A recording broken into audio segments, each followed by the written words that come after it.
The diagnostic screen blinked 3 times before it decided to stay on.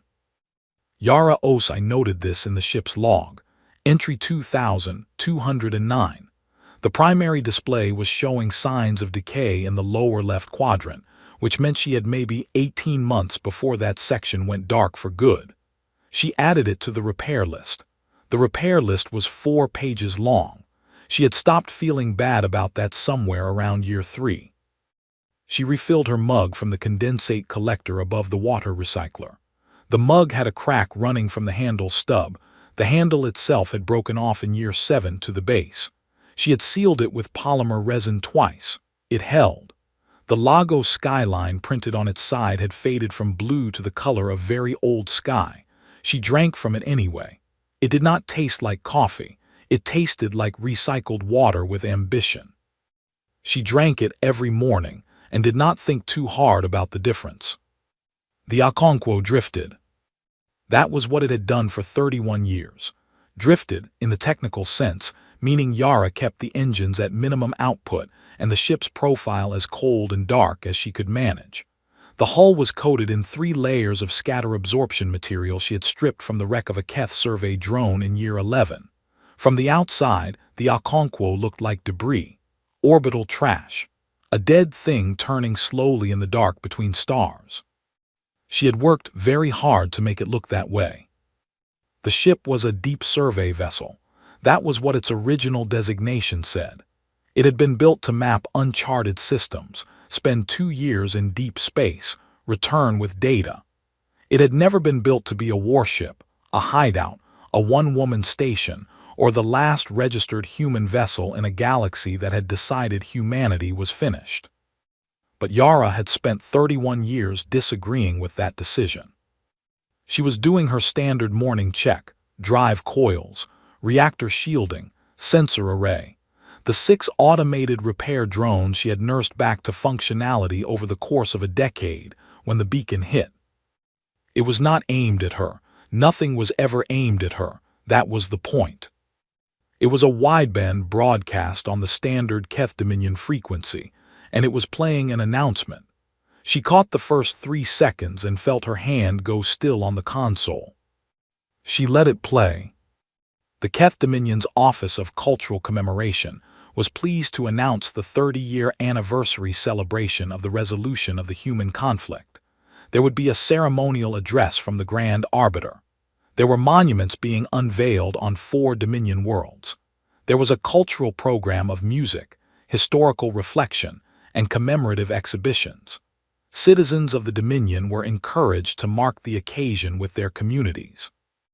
Resolution of the human conflict. That was what they called it. Yara set down her mug. She listened to all 4 hours of the broadcast. She did not move from the console. She did not eat. She listened to every speech, every musical piece, every carefully worded reflection on the Dominion's great achievement of stability and galactic order. She listened to a Keth historian describe the human species as a cautionary study in what happened when a young civilization failed to understand its place in the wider order of things. She listened to a Keth child choir perform a commemorative song. She could not translate the lyrics, but the melody was cheerful. When it ended, the silence of the ship pressed in around her. She picked up her mug, drank, set it down. Well, there it is. She opened the ship's navigation computer. She had not touched the deep drive controls in 6 years, not since the last time she had surfaced briefly to collect salvage from a debris field at the edge of the Voron system. She pulled up the charts she had spent 31 years building, route calculations, fleet rotation patterns, supply line maps, structural data on Keth station defenses. She had pulled from encrypted drone signals using a decryption algorithm she had written herself over the course of 2 years, because she had nothing else to do and nowhere else to be. The galaxy thought she was dead. She had been very careful about that. It had also made her extremely productive. She started the drive warm-up sequence. The Okonkwo shuddered slightly, the way it always did, the way any 31-year-old ship held together with salvage and stubbornness would shudder when asked to wake up. She ran the pre-launch check. She topped off her mug one more time. Her hands were steady. She had expected them not to be. She had wondered in the long, dark years whether the moment she finally decided to move would break something in her that the waiting had kept whole. She had wondered if she would cry or freeze or find that she had gone too quiet inside to feel anything at all. Her hands were steady. She thought about a Keth child choir singing a cheerful song about the resolution of the human conflict. She engaged the drive. The Okonkwo came alive. She had given them 30 years to feel something like regret. They had spent it throwing a party instead. Bless their hearts. She set a course for the edge of Keth Dominion space. They had 30 years to build an empire on top of her species' grave. She had 30 years to study every crack in the foundation. The Okonkwo dropped from null space at the boundary marker of Keth Dominion Territory 7, a point in space marked by 3 automated warning buoys that broadcast trespass notices in 11 languages, none of them human, because why would they be? She did not move through the boundary. Not yet. She held position 20,000 kilometers off the nearest buoy and opened a standard hailing frequency. Nothing happened for 4 minutes. Then a voice came back, speaking Keth standard, with the particular tone of someone who had been pulled away from something more interesting. Unregistered vessel, you are transmitting on an outdated frequency format. State your affiliation and registry number. Yara had spent 3 months years ago learning to speak Keth standard well enough to be understood. She was not fluent. She was functional. She had decided that was sufficient.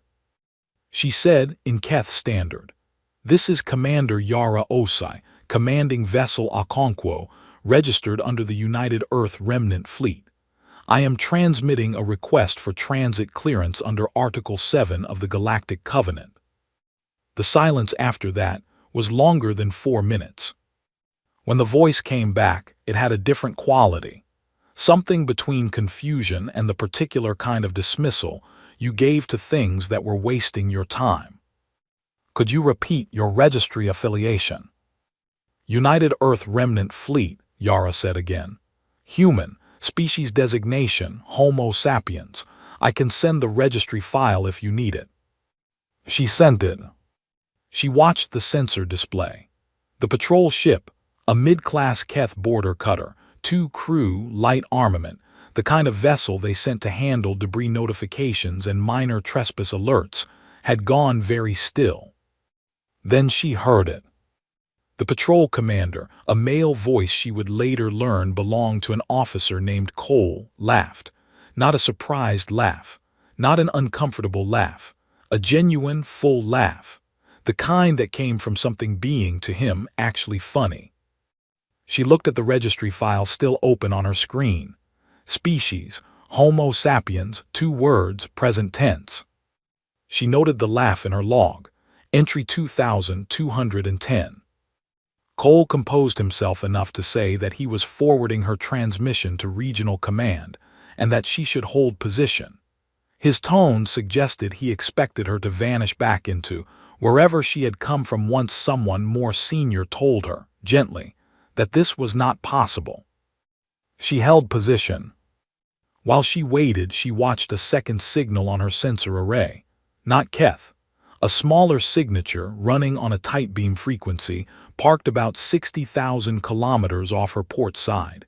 They had been there since before she dropped from null space. They had not identified themselves. They were just watching. The Varani Compact. She had known they would be watching. She had counted on it.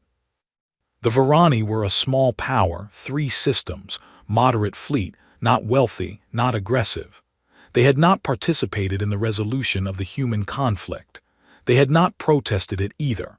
They had gone quiet, the way small nations go quiet when larger ones do things that cannot be undone.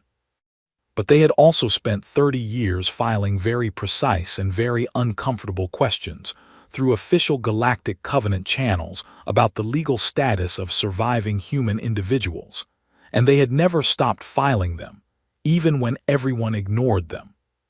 Yara had picked up their signal traffic years ago. She had read every filing.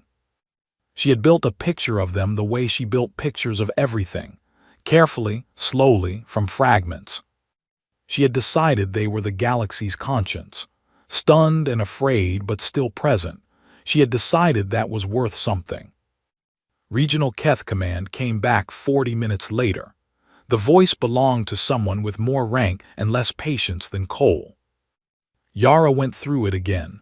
Her name, her ship, her species designation, her formal request for transit clearance under Galactic Covenant Article 7. The senior officer told her that Article 7 applied to recognized civilizations with active legal status under the Covenant.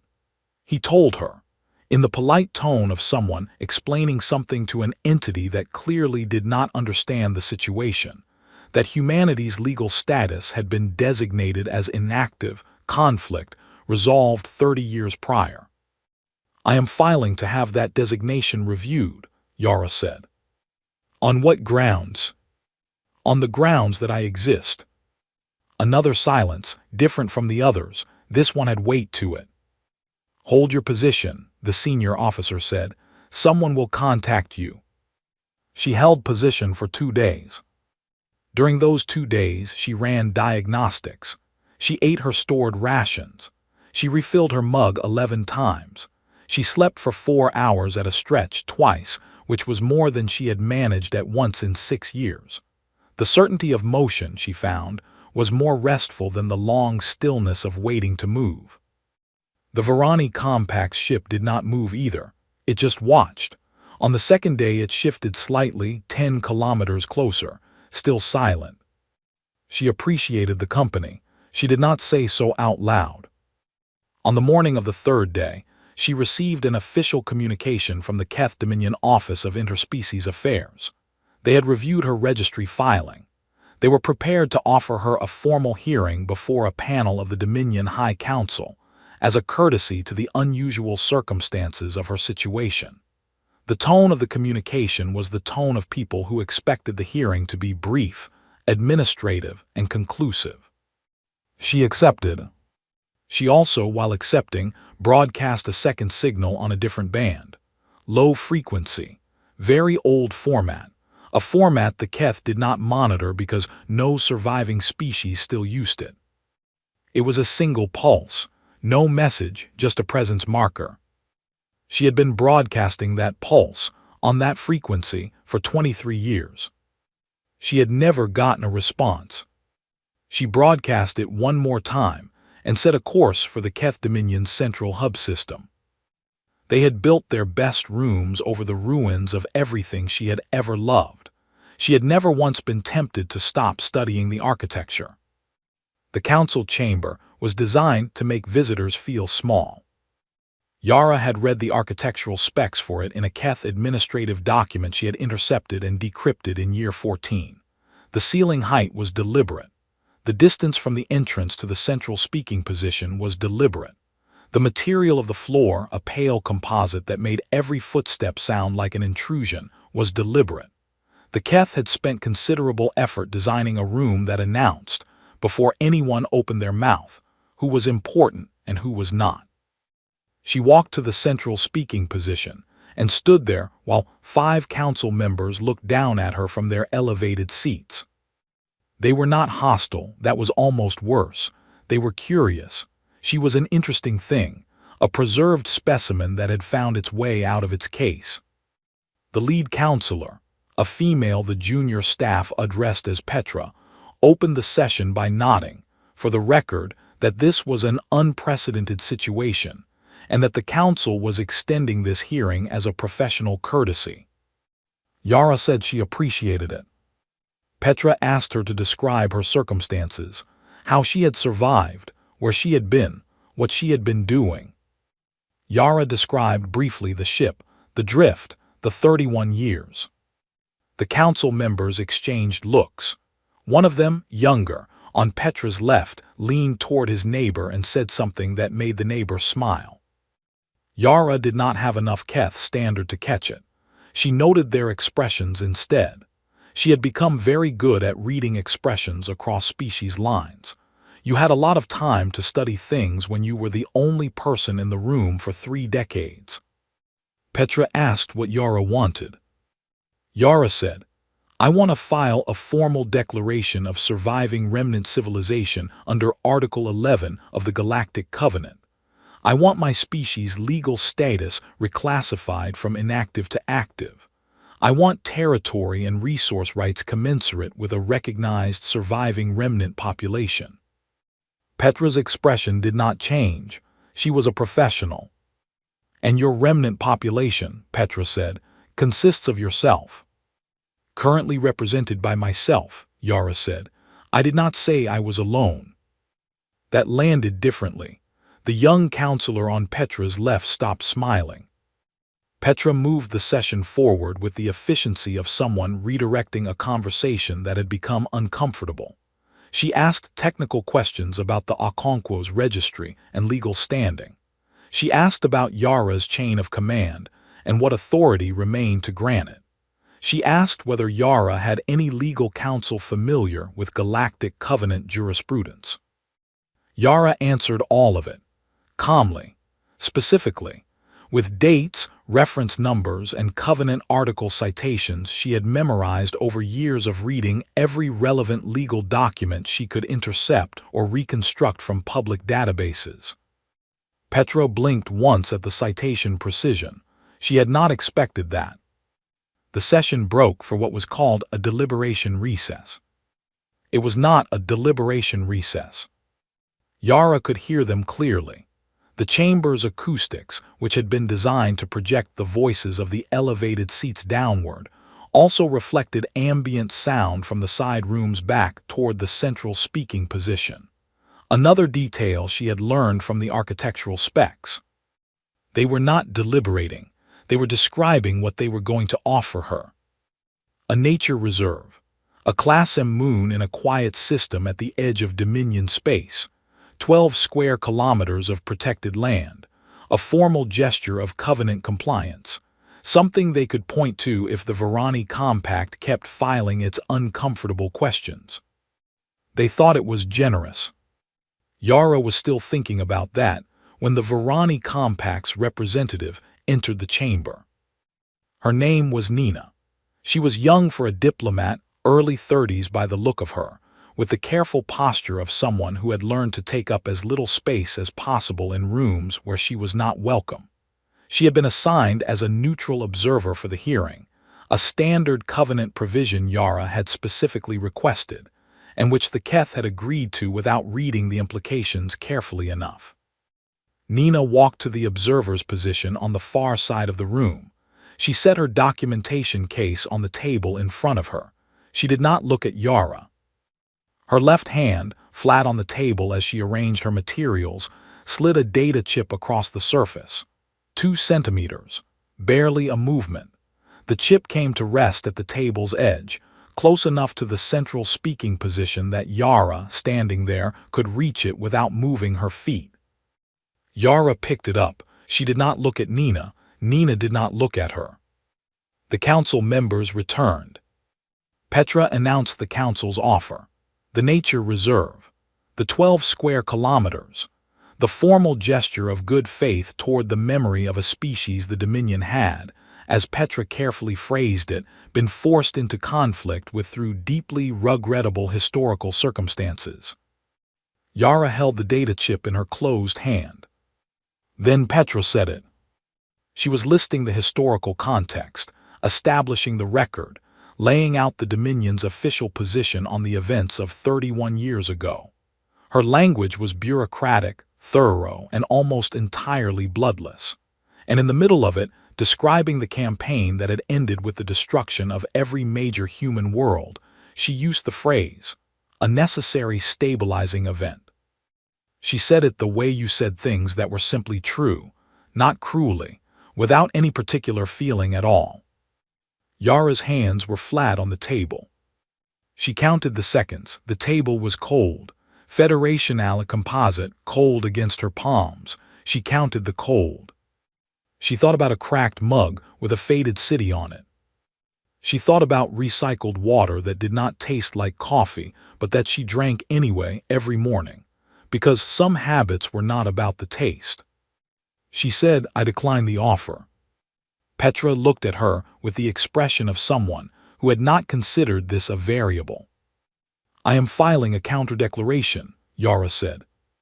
"Under Article 14 of the Galactic Covenant, which covers the legal obligations of Covenant signatories toward civilizations whose status was altered by direct military action, without a formal declaration of war, a finding of legal aggression, or a Covenant-sanctioned vote of intervention."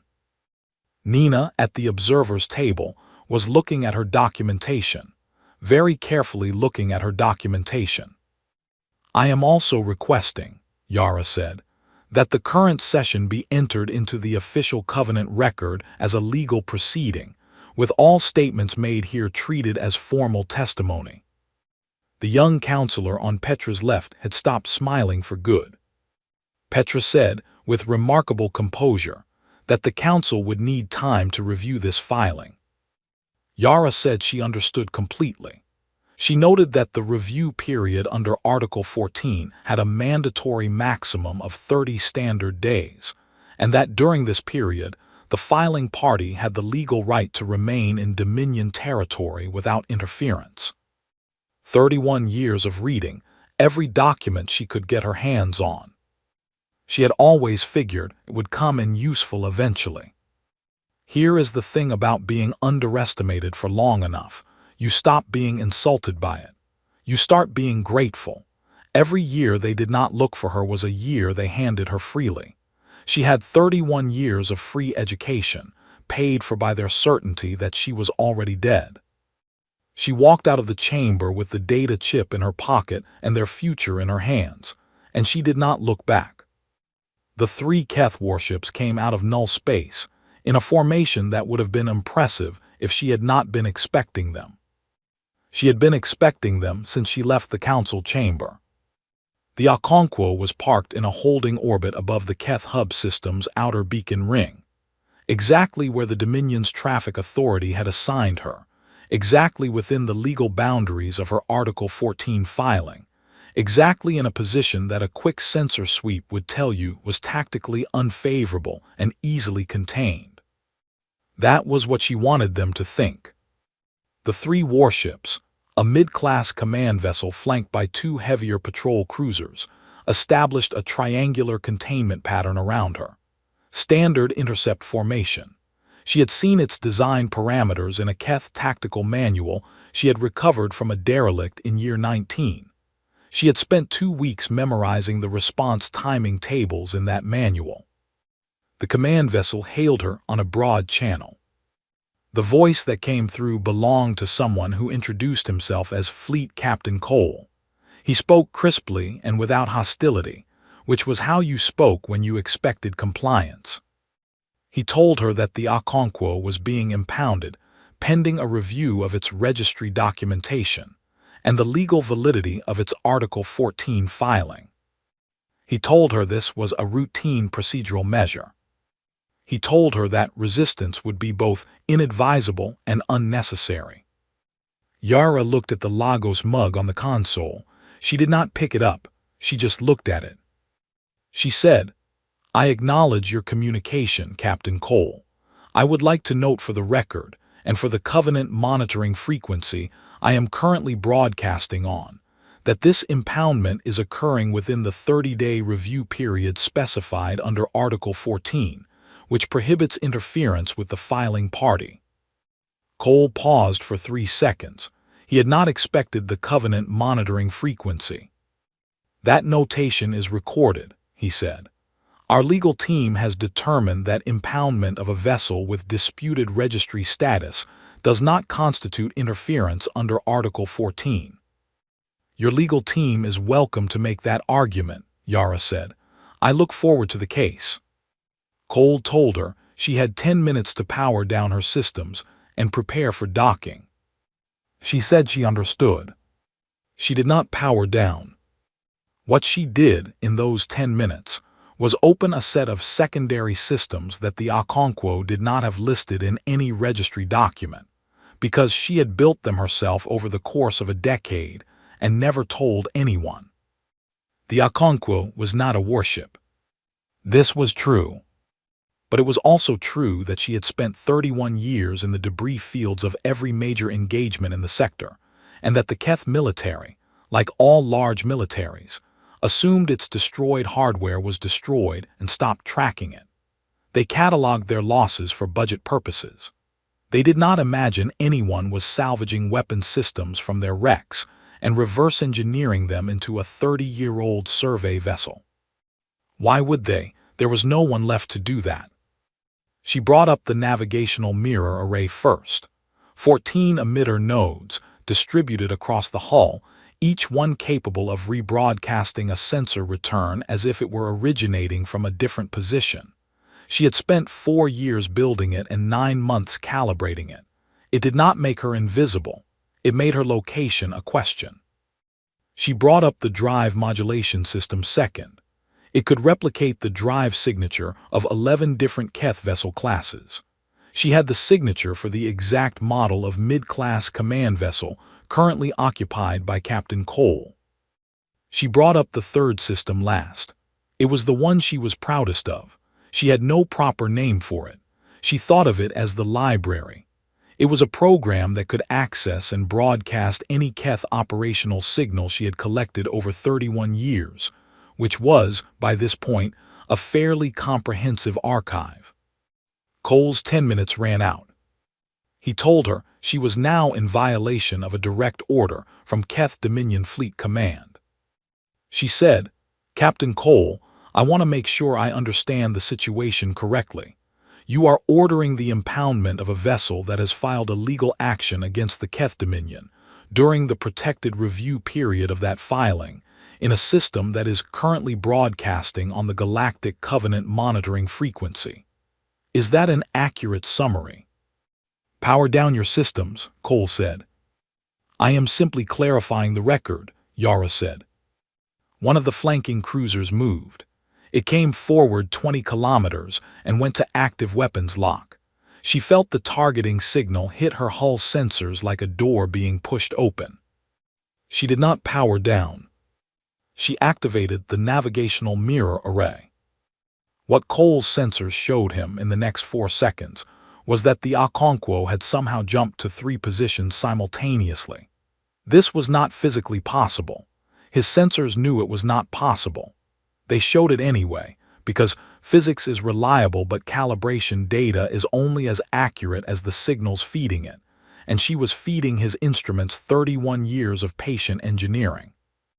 While Cole was processing this, she activated the drive modulation system. The command vessel's own sensor array began reading a drive signature identical to its own, coming from the port side of the rightmost cruiser. Friendly Fire Protocol was an automatic system in Keth fleet design. She had read that in the technical manual, multiple times. The cruiser began evasive maneuvering away from what its computers were telling it was an unscheduled vessel in its immediate flight path. This brought it directly into the path of the second cruiser. She did not fire a single weapon. She did not need to. She just let their own systems, their own protocols, their own automatic responses do the work that 31 years of study had prepared her to guide. Cole was shouting at his crew. She could hear it on the open channel. She activated the library. What came out of her communications array was a Priority 1 Fleet emergency broadcast. Keth signal, Keth encryption, Keth authentication codes she had pulled from an intercepted command drone in year 24, announcing a navigation emergency in the sector and requesting all vessels hold position pending traffic authority clearance. Cole's formation froze. Not long, 30 seconds, maybe 40, before someone at Fleet Command figured out the signal was false. But that was enough. She had already done the thing that mattered. While Cole's formation was locked in its own confusion, she transmitted the contents of the data chip Nina had given her. She did not send it to Cole. She did not send it to the Keth Dominion. She sent it to every independent news relay in the sector, every non-aligned Covenant monitoring station, and the Varani Compact's public information network, where it would be received by a diplomat named Nina, who had been waiting 30 years to file it somewhere it could not be buried. The chip contained documentation, 30 years of Varani Compact records, survey data, intercepted communications, testimony from 14 species who had witnessed events they had not reported at the time, because reporting them had seemed like a reliable way to become the next item on the Dominion's agenda. The documentation covered, in precise legal detail, every aspect of what the Keth called the resolution of the human conflict. It used different language.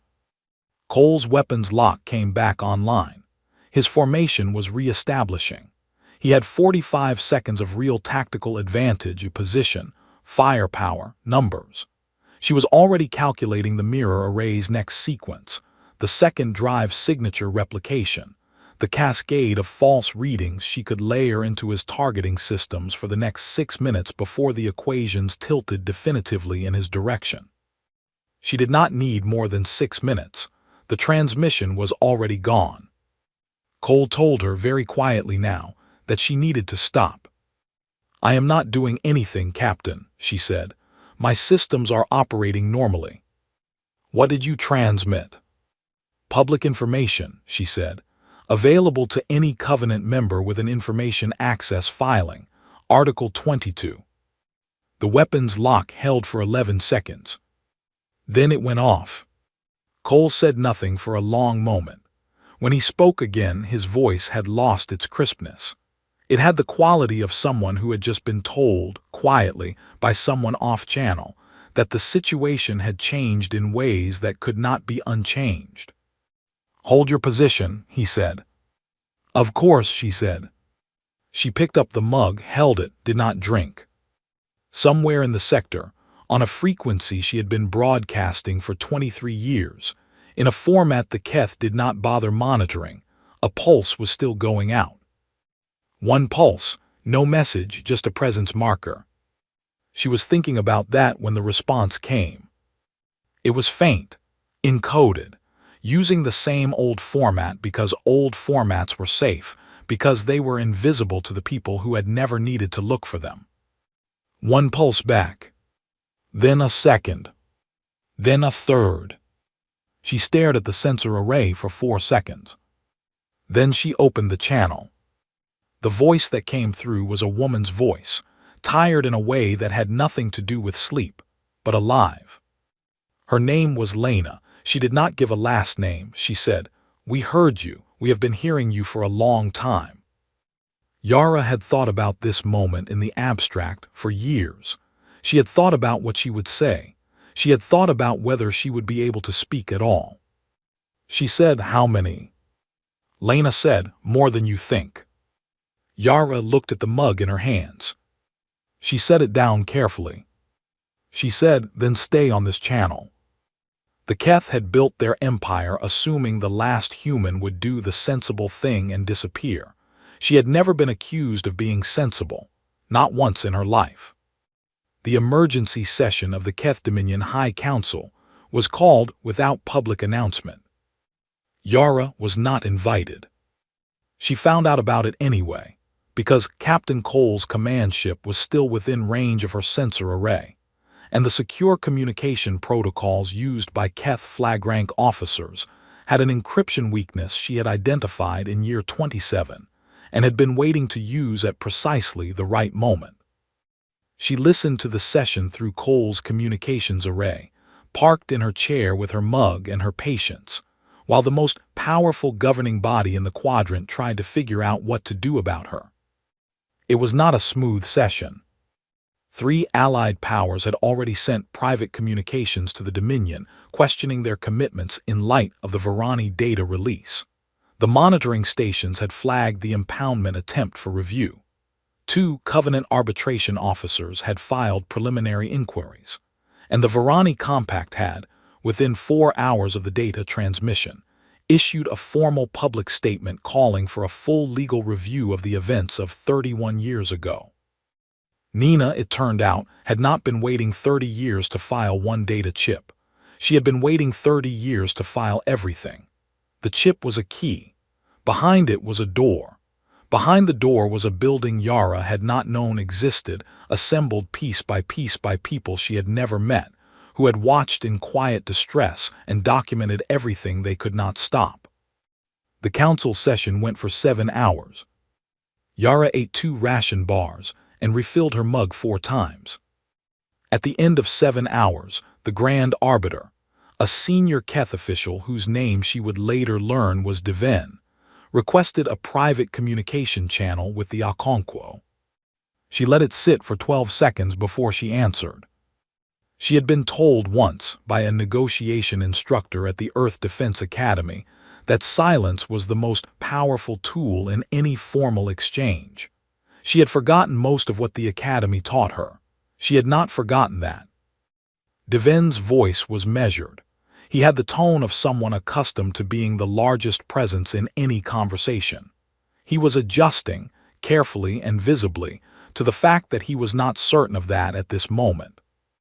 He said, "Commander Osai, we would like to discuss a resolution to the current situation." Yara said, "I am available to discuss that." He asked what she wanted. She took 12 seconds before she answered. She counted them silently. She watched the mug on her console, the cracked ceramic, the faded skyline. Then she told him. Not a nature reserve, not a gesture, not a monument or a cultural designation or a formal expression of historical regret that could be archived and forgotten in a drawer of the Covenant bureaucracy. Coordinates. 12 human habitable worlds. She gave him the survey designations, which she had identified herself over the course of 2 decades of sensor work, and cross-referenced against the Keth's own planetary classification databases, to be transferred under Covenant land grant provisions, with full resource and sovereign rights, to a provisional human governing body operating under Varani Compact guarantee. A formal reclassification of the events of 31 years ago in the official Covenant historical record, not the Dominion's internal record, the Covenant record, the one that every member species could access, the one that did not allow the phrase stabilizing event. The withdrawal of every Keth cultural archive, public broadcast, and educational material that described the end of the human worlds as a resolution, an outcome, or an achievement of any kind, replaced with the Covenant standard language for what it legally was. And the anniversary broadcasts, pulled, every copy, every archive, every databank and schoolroom and cultural center in the Dominion. Deven was quiet for a long time. He said, "You are describing a restructuring of Dominion public record that would be politically significant." "I would use a different word," Yara said. "What word would you use?" "Accurate," she said. He asked if she had considered a position of moderation, something less formal, less public, less likely to create instability in the Dominion's political structure. She said, "I spent 31 years in the dark being moderate. I am done with moderation." He asked her what the alternative was if they declined. She did not answer immediately. She let him sit with the question, let him calculate. He was a smart man. He had access to the same sensor logs Cole had filed. He knew what the Okonkwo had done to 3 warships without firing a single weapon. He knew what the Varani data release had already cost him in allied commitments. He knew she was broadcasting on a frequency his monitors had never bothered tracking, and that something out there in the dark was responding to it. He was a smart man. She did not need to explain the alternative. She just needed to let him arrive at it himself. He said finally, "I will convene a formal session." She said, "I will be available." The formal session was not quick. It took 11 days. During those 11 days, Yara held position, ran diagnostics, ate her rations, and kept the old format frequency open. The responses kept coming. Lena checked in twice a day, relaying signals from other vessels she had been in contact with through a relay network Yara had not known existed, but that someone, or many someones, had been quietly maintaining. On day 3, a man named Felix transmitted a set of coordinates from the far side of the sector. He had a ship, he said. It was not in great condition. He had been making it work. On day 5, 2 more vessels. A woman named Dara, who had a voice like compressed iron and a ship that sounded, from its drive emissions, significantly better maintained than Yara's own. And a young man who said his name was Cal, who sounded like he had been alone a very long time and was not entirely sure how to talk to people anymore. She understood the feeling. She told him to take his time. By day 9, she had confirmed contact with 31 vessels. 31 ships scattered across the dark, all running cold, all broadcasting on the old frequency because their pilots had learned the same lesson she had learned. Stay invisible. Stay patient. Study the world that replaced you. She had not known about all of them. This fact kept returning to her as she sat in the quiet of the Alconquo, in a way she had not expected and could not quickly catalog. She had thought she was alone. She had accepted it. She had built her entire plan around the condition of being alone, because planning for anything else felt like something she could not afford to lose if it turned out to be wrong. There had been others, all this time. 31 ships, keeping their engines cold, sending a pulse into the dark once a month and listening for an answer that never came. Until now. She did not have a word for what that was. She was not going to go looking for one. On day 11, she received the formal summons to the Covenant Arbitration Chamber. The session was conducted not in the Keth Dominion's council chamber, but in a neutral station in the Varani Compact's outer system, under the authority of 3 Covenant arbitration judges drawn by standard rotation from the non-aligned species registry. Devin arrived with 12 advisors and a legal team. Yara arrived alone. She parked the Alconquo at the station dock and walked through the station's corridors and into the arbitration chamber, and she stood at the central speaking position, the way she had stood in the Keth Council chamber, and she waited. Nina was present as the Varani Compact's representative. She sat at the observer's table. She looked at Yara once directly before the session opened. She did not smile. She gave a very small nod, the nod of someone who had been patient for a very long time and was watching the patience pay off. Devin opened by stating that the Dominion wished to enter into a formal agreement under the provisions of Galactic Covenant Article 11, covering the rights and status of surviving remnant civilizations, and Article 14, covering obligations arising from military actions conducted without formal legal sanction. He said it clearly, without hedging. The arbitration judges recorded it. Yara watched his face. He was not happy. Happiness was not what she was here for. She was here for the signature and the record and the 12 sets of planetary coordinates she had identified by herself over 20 years of patient sensor work in the dark between stars. The terms were read into the Covenant record. Her terms, with minor adjustments she had pre-approved through the arbitration process. The 12 worlds, the legal reclassification, the archive revision, the broadcasts pulled. She had not told Devin about the 31 ships. The arbitration record did not require it. The terms applied to the human species as a legal entity. The human species did not need to present its census numbers to have legal rights. That was the entire point of the covenant. He signed. She watched him sign it. She had imagined this moment in different ways over the years. In some versions, it had felt enormous. In some, she had thought she might not be able to stay standing. She had wondered what it would cost her to see it, the way paying for something always costs you whether or not you can afford it. It felt like setting down something very heavy, not putting it down gently, like letting it drop from hands that had been holding it long past the point where holding it was useful and were simply relieved to be empty. She signed the agreement on behalf of the United Earth Remnant Fleet, Commander Yara Osai, last commissioned officer in active service. She kept her face neutral, her hands were steady. After the session, Nina crossed the room to her. She did not say anything for a moment. Then she said, "The data, the full archive. We began compiling it 3 months after the glassing. Every analyst who could be convinced to document rather than look away. It took a long time to build." Yara said, "You kept filing the inquiries, every year." "We kept filing," Nina said. "We did not know what else to do." Yara thought about that. She thought about a small nation going quiet while larger ones did things that could not be undone, but still asking the question every year because silence felt worse than being ignored. She thought about what it meant to be the galaxy's conscience, limited and afraid and persistent and still there. She said it was enough. Nina nodded. Her eyes were bright. She blinked once. Yara said, "Thank you."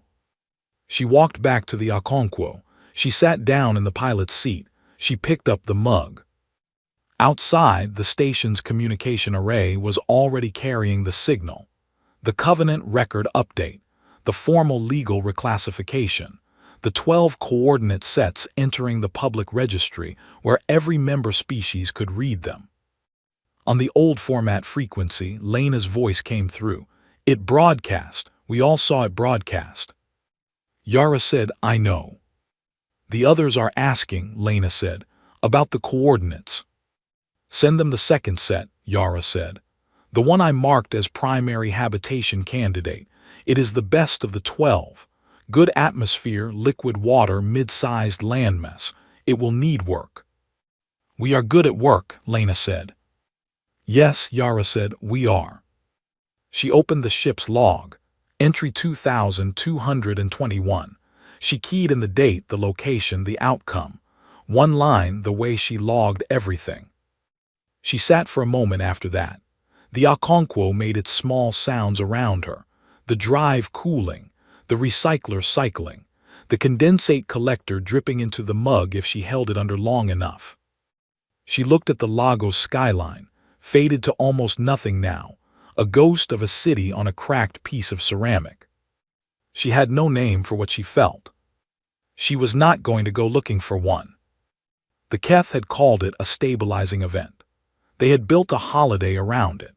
They had written cheerful songs and unveiled monuments, and spent 30 years assuming that the last human would do the sensible thing and vanish quietly into a history that belonged to them. She had spent 31 years in the dark, building the answer to that assumption. They got to find out what happens when you underestimate a species that does not know how to stop. She finished her fake coffee. She opened a course for the first set of coordinates. She went home,